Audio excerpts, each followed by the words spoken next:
ഇരിങ്ങാലക്കുടയിൽ വെച്ച് സംഘടിപ്പിക്കുന്ന 36ാമത് റവന്യൂ ജില്ലാ സ്കൂൾ കലോത്സവത്തിന്റെ പന്തൽ കാൽനാട്ട് കർമ്മം ലിറ്റിൽ ഫ്ലവർ സ്കൂളിൽ വിദ്യാഭ്യാസ ഡെപ്യൂട്ടി ഡയറക്ടർ PM ബാലകൃഷ്ണൻ നിർവഹിച്ചു.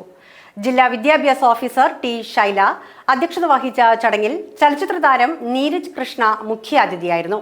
PM Sadiq, AC Suresh, CP Joby, PT Semito, headmistress sister Sudeepa, principal Lijo Varghese എന്നിവർ പങ്കെടുത്തു.